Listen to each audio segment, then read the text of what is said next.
सवाल उठता है, टकराव क्यों हुआ? गांधी जी का हथियार था अहिंसा, सत्याग्रह और नैतिक दबाव। सुभाष मानते थे कि ब्रिटिश सत्ता नैतिक अपील से नहीं जाएगी। India is going to be free and that we who live today are going to play a part in making India. नमस्कार, मैं हूं सावित्री और आज हम भारत के इतिहास के सबसे बड़े सवालों में से एक पर बात करने जा रहे हैं। गांधी बनाम सुभाष, कौन सही था?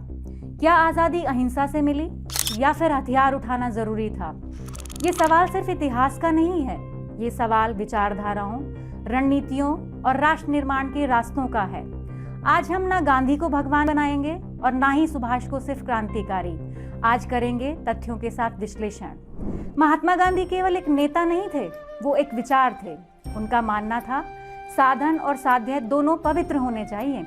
गांधी जी का हथियार था अहिंसा, सत्याग्रह और नैतिक दबाव। उनकी रणनीति साफ थी, ब्रिटिश साम्राज्य को हिंसा से नहीं बल्कि नैतिक रूप से खोखला करना। चंपारण, खेड़ा, दांडी मार्च, भारत छोड़ो आंदोलन, इन आंदोलनों ने जनता को राजनीति में उतारा। गांधी की सबसे बड़ी ताकत थी जन समर्थन। अब बात करते हैं नेताजी सुभाष चंद्र बोस की। सुभाष गांधी से कम बड़े नेता नहीं थे, वे कांग्रेस के निर्वाचित अध्यक्ष थे, लेकिन उनकी सोच अलग थी। सुभाष मानते थे कि ब्रिटिश सत्ता नैतिक अपील से नहीं जाएगी। उनका रास्ता था सशस्त्र संघर्ष, अंतर्राष्ट्रीय समर्थन, फौज के दम पर आज़ादी, आज़ाद हिंद फौज। तुम मुझे खून दो, मैं तुम्हें आज़ादी दूंगा, यह नारा ब्रिटिश सेना को अंदर तक हिला देता था।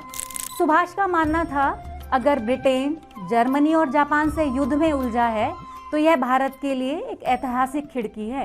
अब सवाल उठता है, टकराव क्यों हुआ?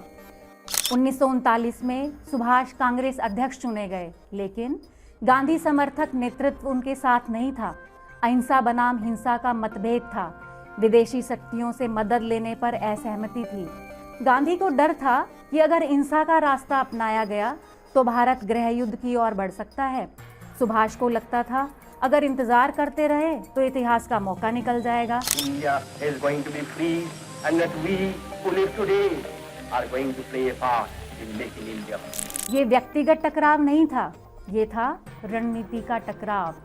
अब एक सीधा सवाल, क्या सुभाष का रास्ता गलत था क्योंकि उन्होंने जर्मनी और जापान से मदद ली? इतिहास कहता है सुभाष फांसीवादी समर्थक नहीं थे, वे सिर्फ ब्रिटिश विरोधी थे। उन्होंने कहा था मेरे दुश्मन का दुश्मन मेरा मित्र है। आज़ाद हिंद फौज ने ब्रिटिश भारतीय सेना के भीतर नैतिक संकट पैदा कर दिया। 1946 के INA ट्रायल्स और नेवी म्यूटिनी, इन घटनाओं ने ब्रिटिश साम्राज्य की नींव हिला दी। अब दूसरा सवाल, क्या सिर्फ अहिंसा से आज़ादी मिली? सच्चाई ये है अहिंसा ने वैधता दी, लेकिन सेकेंड वर्ल्ड वॉर, ब्रिटेन की आर्थिक कमजोरी, सेना में असंतोष, इन सब ने मिलकर ब्रिटेन को भारत छोड़ने पर मजबूर किया। खुद ब्रिटिश प्रधानमंत्री एटली ने भी माना कि INA का प्रभाव भारत छोड़ने का एक कारण था। गांधी ने जनता को जोड़ा, नैतिक दबाव बनाया, आज़ादी को वैध बनाया। सुभाष ने डर पैदा किया, सेना को झकझोरा, ब्रिटिश आत्मविश्वास को तोड़ा। अगर गांधी नहीं होते तो आज़ादी जन आंदोलन नहीं बनती, लेकिन अगर सुभाष नहीं होते तो ब्रिटिश सत्ता इतनी जल्दी नहीं हिलती। आज सवाल ये नहीं है कि गांधी सही थे या सुभाष, सवाल ये है हम दोनों से क्या सीखते हैं। गांधी सिखाते हैं नैतिकता, धैर्य, जन भागीदारी। सुभाष सिखाते हैं निर्णायक नेतृत्व, साहस, अवसर का उपयोग। एक मजबूत राष्ट्र को इन दोनों की ही जरूरत होती है।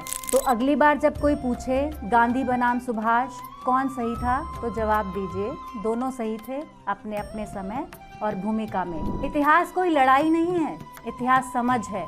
तो मिलते हैं अगले एपिसोड में इतिहास के एक और सवाल के साथ। धन्यवाद। विवेचना IAS एकेडमी, आपका लक्ष्य हमारा विश्वास।